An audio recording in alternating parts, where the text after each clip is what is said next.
Hi, hello, welcome to all. இன்னைக்கு நம்ம என்ன பார்க்க போறோம் அப்படின்னா 2026 சட்டமன்ற தேர்தல் நடந்து முடிந்ததை பற்றிய ஒரு சில நிகழ்வுகளை நான் உங்களுடன் பகிர்ந்து கொள்ள விரும்புகிறேன். அதை பற்றி அந்த வீடியோவில் பார்க்க போறோம். வாங்க வீடியோக்குள்ள போகலாம். இதுவரை தமிழகத்தில் வாக்குப்பதிவு நடைபெற்றதில் அதிக வாக்குப்பதிவானது இந்த முறை என்று தேர்தல் ஆணையம் மிக மகிழ்ச்சியுடன் தெரிவித்து இருக்கிறது. வாக்கு அனைவரும் ஆர்வமாக செலுத்தியிருக்கிறார்கள் என்பதை கூறியிருக்கிறது. ம். நேற்றைய தினம் தமிழகத்தில் நடைபெற்ற நிகழ்வுகளை பற்றி நான் உங்களிடம் சுருக்கமாக கூறுகிறேன். முதலில் ஒரு சில பகுதிகளில் மக்கள் தேர்தலை புறக்கணித்திருக்கிறார்கள்.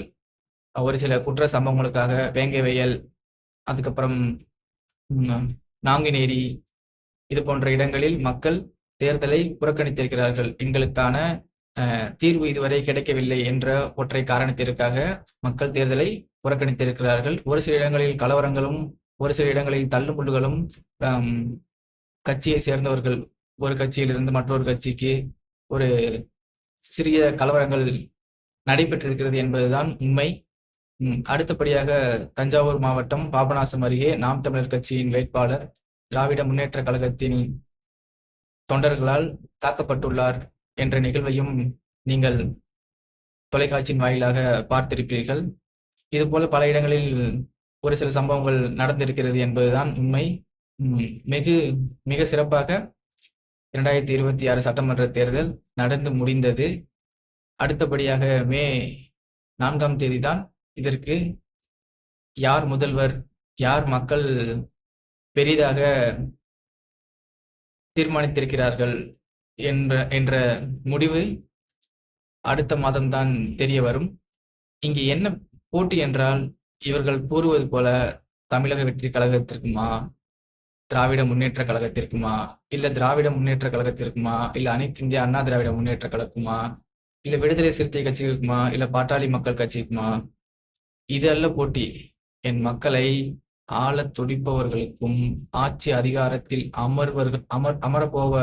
அமரப்போகின்ற நபருக்கும் அடிமைப்பட்டு இருக்கக்கூடிய என் மக்களுக்குமான போட்டி. இதுதான் உண்மை. அதிகாரத்தில் இருப்பவர்கள் யார்? உண்மையாகவே மக்களுக்கு நன்மையை மட்டுமே தரக்கூடியவர்களா என்ற கேள்வி எழுகிறது. ஜனநாயக திருவிழா, அதாவது ஜனநாயக அரசியல் உண்மையிலேயே ஜனநாயக முறைப்படிதான் நடந்ததா அப்படிங்கிறத நீங்க எல்லாருமே பார்த்திருக்கலாம். இதை நான் சொல்லணும்னு அவசியமே இல்லை. ஓட்டுக்கு பணம் கொடுத்தாங்களா, கொடுக்கலையா,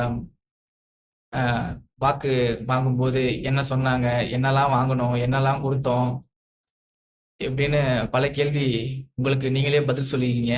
உண்மையிலே ஜனநாயக முறைப்படிதான் தேர்தல் நடைபெற்றதா?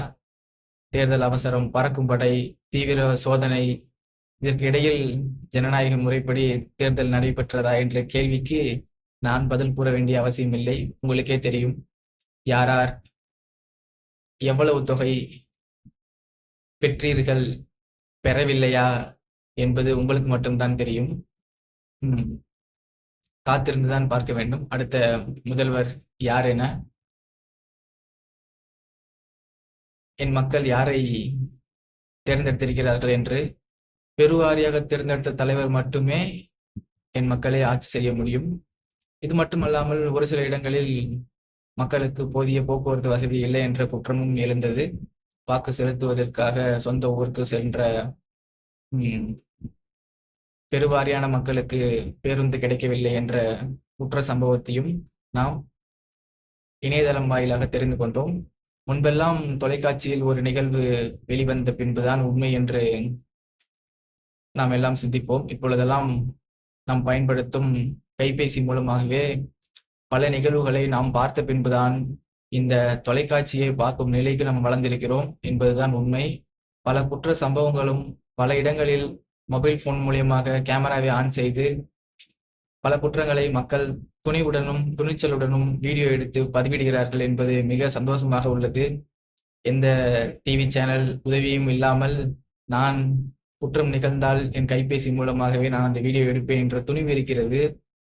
அப்பொழுதுதான் ஆட்சி அதிகாரத்தில் இருப்பவர்களும் தவறு செய்பவர்களும் ஒரு அச்சத்தில் உள்ளார்கள், அச்சப்படுவார்கள் என்ற நிகழ்வு மிகவும் பெருமையாக உள்ளது. என் மக்கள் இன்னும் எத்தனை வருடங்களுக்கு உங்களுக்கு அடிமைப்பட்டு இருப்பார்கள்? கிடையாது. அவர்கள் கேள்வி கேட்க ஆரம்பித்து விட்டார்கள். மாற்றம் வருமா, வராதா என்பது கேள்வி இல்லை. என் மக்களின் நிலை மாறுமா, மாறாதா என்பதுதான் கேள்வி. அதிகாரத்தின் பெயரில் என் மக்களை அடிமைப்படுத்துவது எவராலும் ஏற்றுக்கொள்ள முடியாது. மக்கள் முடிவை மே 4 அன்று நாம் அனைவருமே விரும்பி காத்திருக்கிறோம் என்பதுதான் உண்மை. காத்திருப்போம். என்ன நடக்குது என்பதை பார்க்கலாம். பாய்.